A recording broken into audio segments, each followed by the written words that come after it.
only.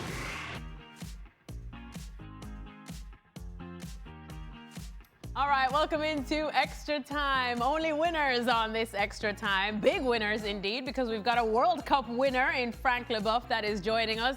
And Nedum, well, he's just a winner in our hearts. Wow.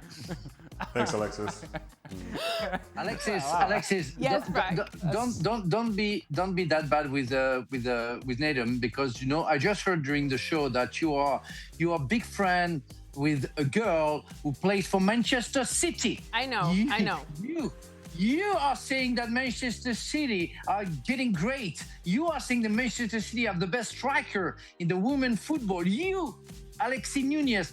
Ooh, shame on you. Oh, yes, I do know. I defend you. You may try. But above all that, you choose country over club. And she's my fellow Jamaican. Okay. Come on. She's a Reggae Girls captain. Blood of my blood. Country over club. I don't even see the jersey. I just see her. I just see a giant Jamaican flag scoring. Okay. Fair enough. Nedum's laughing because he knows I've been to more Manchester City women's game than I have of Manchester United women's games. I'm surprised I don't spontaneously combust every time I walk into that stadium. Anyways, let's get into some questions, shall we? First one, should Thomas Frank begin to worry about his job? Nedum.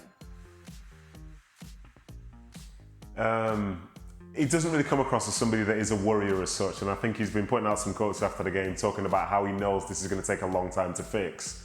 So if he can convince people that he's the right guy to do that, then yeah, I think he'll be absolutely fine. But I thought this was going to be going a little bit better than it has been going so far. Yes, it's fine that they're doing well in Europe still, but this domestic football, it feels like there's not really as much of a connection there, as say, between the players, the fans, the manager, as say you'd like to see. So I don't think he'd be worried about it, but I think he now understands the size of the task of trying to make Tottenham Hotspur a really, really successful football club. Frank, what do you think? I totally agree with Nedum. I think he's not in danger whatsoever, but I think he has to react. And he has to react, and he's like he has to, blow everything inside the dressing room, which never worked with that club, and make sure he can rebuild something and make sure that that club would deserve much more. I have big friends, Tottenham Hotspur's friends, fans who really expect much more. They're so disappointed every year. They don't really complain, and it's maybe because of that the pressure is not there. They need the pressure. And when everything goes bad in Man City, Manchester United, Chelsea, Arsenal, any other big club, fans complain. Where we had Maresca complaining about not being supported by the fans or whoever. But that's what it is with big clubs. You need to win, and when you start losing, people should show that they're upset and want to see better football and better results. Ale, you want to chime in? No. All right, we'll just move right on. After seeing all the scenes post-match, Nedum, do you have a favorite or unforgettable moment from when you played in the Tyne-Wear derby? So it's the Wear Tyne derby, but what I would say is, even though Sunderland are unbeaten in the last 10 Premier League games against Newcastle, and my year at Sunderland wasn't a great year. I'm going to work backwards and say that we drew the second game in Sunderland. We drew 1-1, but the first game we lost 5-1, and I gave away a penalty.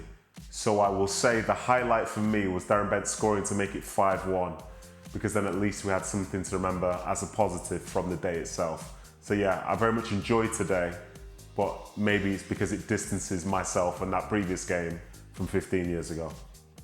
I love how Nedum had to say that it's the Wear Tyne derby and not the Tyne-Wear derby. Alexis, can I have a word about that beautiful Sunderland team this season? Because I didn't expect anything coming from them, and they're doing great. And I love the pressure. I love the derby, the style that the style he was playing was like the old time. But I have a word for the owner of that club, Kieran Louis-Dreyfus, who is Louis-Dreyfus' son, and Louis-Dreyfus was my chairman when I was playing at Marseille, and Kirill has 5% of Marseille. He's the majority shareholder for Sunderland. But that guy has done a fantastic job. The coach that he hired was completely unexpected, and the guy is doing great. Embrace the British football and the mentality that you have in order to fight against big clubs. And Sunderland is doing great because of those two guys. And I'm very proud of what that young owner is doing, and what that good coach, young coach still is doing as well. All right, look at Frank with I've all got the to say, by the way, friends in high Alexis. places. Sorry, Alexis is going to say as well, before the game, they were showing like the video of the fans in the crowd, and it did make me think about, say, that playing in that match itself and the excitement that you have for it, because there was this sense of like excitement. You could see the nervousness, and playing football up there, it's everything to them, absolutely everything. And this derby itself is probably a bit different to other derbies that we see, because this game, if we're going to talk about it from a pure footballing standpoint, it's not a great game of football. But when you look at it through the lens of like a derby itself, it's fantastic. Some of the highlights of the game, not even the own goal itself, the last 4 or 5 minutes of the game, you're seeing players clashing into each other. There's like blood here. Trey Hume puts in the tackle in the 95th minute, gets the crowd going, yeah! Like that is what that derby is. And to play in that, you feel that passion, you feel that energy. And like I say, it's not necessarily always about the football, but the outcome itself feels just as good. Can I just... Of course. If I may, for Nedum, whatever happened 15 years ago, let it go, bro. Just turn the page. Just let it go. It was 15 years ago. I can't.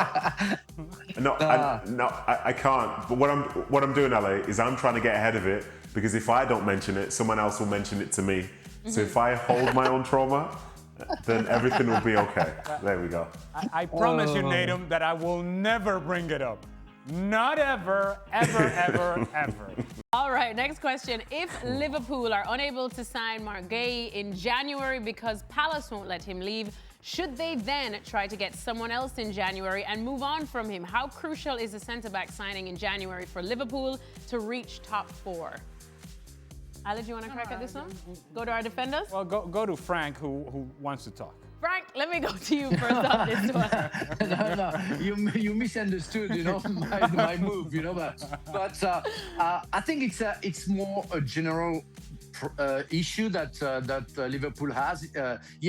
Yes, Guéhi will bring something good because I think neither Van Dijk nor Konate are giving their best. Yes, Guéhi could do better because he's a great player, great defender, and very good leader.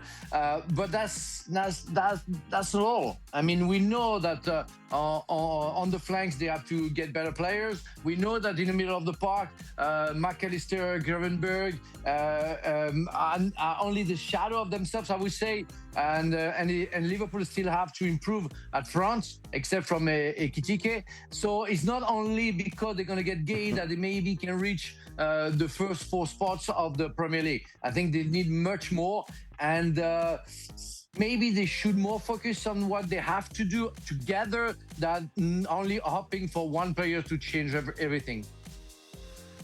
What I would suggest is that up until this Mohamed Salah drama that has transpired over the last week, 10 days or whatever it's been, yeah, the priority would have been figuring out what you do in bringing in a defender or a center back specifically.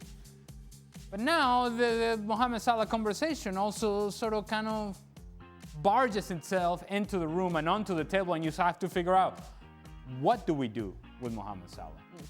What happens? Are we making a decision?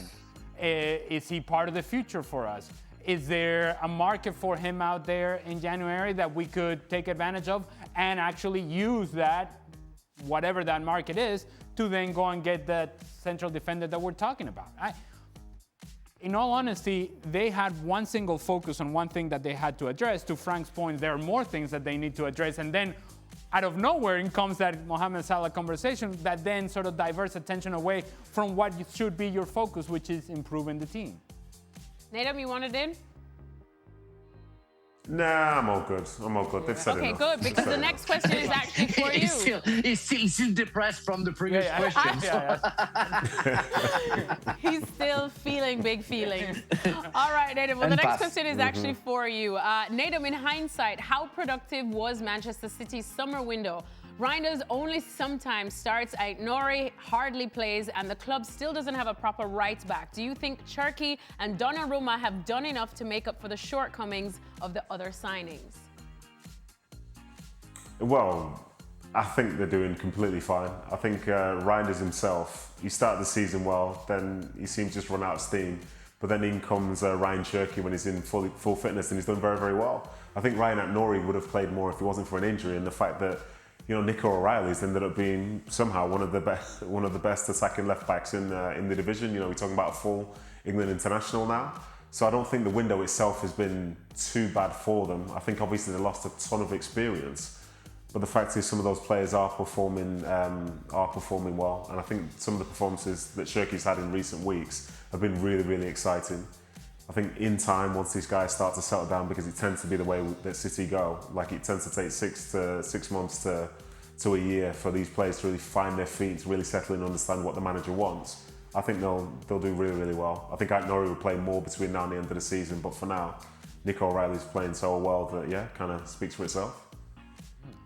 Nedum is so cool when it comes to Manchester City, Oh, being able to deflect a question that is coming directly at him and at his club, and he just goes, yeah, no, just look over there, and look over there, look over here. Don't pay attention to the fact that you give up 4 goals to Fulham or 2 goals to Leeds. He's good at deflecting. No. Listen, hey, Nico O'Reilly, look at that left back. Yeah, Matheus Nunes, look at that right back. Oh, no, we're good. Even Nedum knows that outside back position is an area of problems for Manchester City, and it's an area that will continue to have issues, because Matheus Nunes is not going to become a great right back overnight. And neither is Nico O'Reilly. He's done a job, but it's not a great job. He's done a job. They need actual players in those positions that actually can play those positions so that they can be more effective in the attack and particularly more effective in defense. Nedum, I see you nodding. No, it's my camera. It's swaying up and down. It's not me nodding. It's my camera. Anyways, this could be for Frank. Let's go Frank first. Do you think Newcastle has hit their ceiling with Eddie Howe? He's won an EFL Cup and gotten them in the Champions League, but do you see him accomplishing anything more with Newcastle? You know what? I like that coach. I like the way he was thinking the football and the way that he brought Newcastle back to the best, not to their best, but to a very good level to fight with everybody else. So I want to give him more chance. I mean, we saw Unai Emery, being 19th in the league at the beginning of the season, and if the board of the Villains board would have listened to their maybe brain and hearts, they would have changed the coach and would have never seen what Unai Emery was capable of doing with the same players, the same tactic, just changing the mentality of the players. And I want to believe that Eddie Howe is capable of doing that. I mean, there is everything at St. James's Park at Newcastle to do something great. I think he needs some players, a little bit of touch where you can find something better, for sure. But I don't want to be too critical towards him, because I think he's done something with the material that he had and the individuals that he had. So let's see how far he can go. And I think it would be too early to think about somebody else. Anyone else want to chime in? I thought you said that was for Nedum. Well, I said maybe this one could be for Nedum just because it's about his one of his many sworn enemies in Newcastle. Nah, I'm not going to be the Newcastle correspondent. Please, let's move on. Exactly. I knew it. Oh my God. It. Hold on. So we get to pick and choose? Professional. We get to pick and choose? In extra time, we get to pick and choose. In extra time, we get to pick and choose. So if we don't like a question, we say nah. Yeah, you could do it. Craig does it all the time. That's a good question. Wait a minute. Just because Craig does something, then that opens a whole can of worms as to what we can do in this show or not do. But we understand why Nedum Let me answer the question. If we all acted like Craig, that Ali's wouldn't made be a good show. point. Okay, go ahead. Ali's made a good point. I will answer the question. That's the right thing to do. I think for me, the way that Newcastle is, it's not necessarily going to be a club that is going to be winning trophies every single season. So when you say, have you reached your ceiling? Who's to say what that even means? I think the fact that he got them an EFL Cup, that's the first trophy in the lifetime of so many of their supporters. And you see them now competing in the Champions League. They're going to be in the knockout stages of that more than likely. And who knows, maybe there's going to be a path He'll give them a chance to, to compete in the later rounds. In the FA Cup, maybe they're going to have a chance to win something again. And the fact is, if they are still in the league, pushing up for those European places, then if that is their ceiling, then that is a successful manager and that's a successful football side. So I don't think it's a problem to say that they've reached their ceiling, because previous managers kept them a long, long way away from that. And in fact, they were a lot closer to the floor. Do you appreciate that answer from Nedum? Well, I appreciate the professional,ism. I do, yes. I tell Thank you. Our Nedum Onuoha, always ever professional. Next question. When you are playing in a match, how aware are you of the crowd, Ale? If you are flowing, if you're in that flow state as an athlete, you don't even hear the crowd. It's white noise. Oh. It's just it just feels like there is a bunch of bees around you. If you're in your flow state, when you know you're playing well, and every time you get the ball, you already have an idea as to what you're gonna do next, and you are seeing clear pictures. But if you're not nearly as confident, if you're not in the flow state, and you have been struggling, and you miss a chance, you hear everything. Everything. Even the things that you're not supposed to hear, you hear everything. Even the voices in your head are talking to you as well. Dear. You're hearing everything. All your demons. And the demons come back, and you just feel like the whole world is just kind of, everything is just focusing on you, even though there's a whole beautiful game going on, but somehow you feel like you are the problem. And that's when you have to fight through that and be able to, let me just complete this next pass, I'll complete the next pass, to get myself in a good position, a chance is gonna come, I'm gonna take advantage of this chance, I'm gonna score a goal, and then I'll go back into the flow state. It's funny because I hear somebody who just talked about his experience, his own experience, somebody who missed a goal and suddenly he heard the world fans, And the world was caving in. And it wasn't too much on the flow that he was talking about. But I agree with Ali. The thing is, when you play away from home, you shut down. I mean, if you don't have your fan, you don't care. The away fan, they can do whatever they want. You don't really care. And if they push their own team, you know that they're going to do that. So you don't. You deal with it. When you play at home, I would say that's everything the fans do, and especially when you play in England, even when you have the ball and an opponent is coming behind you, you can hear the fans say, "Oh, he's here! Be careful, he's here!" And you play with that, and the fact that they cheer you up is also something who puts you in a better way and in an awareness like you never been. But it's true that when you miss a tackle, for example, and I'm not talking my own experience now, and you miss a tackle and you say, "Oh my God," and the fans say, "Oh my God, what Leboeuf is in right now? What is he doing?" You feel it, and you better shut down, because otherwise you're gonna struggle. But I would say that it can be a biz, as Ali alluded. It can be a biz noise, but when you play at home, I think you want to use that in your advantage. If everything goes well, when you're away from home, you don't care. What about our empath, Nedum? Nedum, do you notice, feel, hear the crowd when you're playing? Yeah, of course. And the way the guys have answered I think it's been spot on, because at times when you are just like really locked in, you don't really sense much going on elsewhere. But then there are times as well, for example, where within a game, like as was the case in the Wear-Tyne derby, Trey Hugh makes a tackle literally in the 95th minute of the game, and it's as big a cheer as when Voltemada scored the own goal. You hear that, you sense that, and he's trying to G everybody up, saying, "Yeah, come on." So that's really hearing the crowd. But then the other side of it, from a more negative standpoint, is you can hear the tens of thousands when it's like that. But for example, when I played at QPR, we had 2 relegations and a couple of mid-table seasons in the Championship. And that field and the fans are right there. So when you're doing well, it's amazing. They literally like elevate you and take you to that next level. But when things aren't going well, like the fans don't throw the ball onto the pitch for a throw-in. They can hand it to you. That's how close they are. They're literally presenting you with the ball. And when you come over to be presented with the ball, they'll also present to you some of their opinions, which can be very, very strong and come from everywhere. And when you are playing at home and things aren't going great, these opinions are very often shared, and you do hear that and you're very aware of it. And all you can say is, no problem. I'll take that on board. Thank you very much. I'll tell you where Nedum can still hear the crowd a lot. Anytime we would do pitchside games for ESPN, and they're all calling Nedum to ask for pictures, autographs, he loves it. He stops. He takes all the smoke. He's a man of the people. He's a man of the people. I thought you were going to talk about the Blackburn Rovers incident, but we'll save that for off air. Oh, we'll save that for off air. That's the first time I have genuinely ever seen our Nedum Onuoha angry. Like, no joke. Like, no joke. Like, hands were about to be thrown. Let's just say that. And it didn't include Zlatan. And it didn't include that. Okay, so that's the second time we've seen Nedum genuinely angry. Next question. Final question, How many actually. questions do we have today? We have a lot of questions, guys. We're popular Oh my today. gosh. It's a Sunday. It's a Sunday fun day. Final question coming from Mr. Perfect. Hi.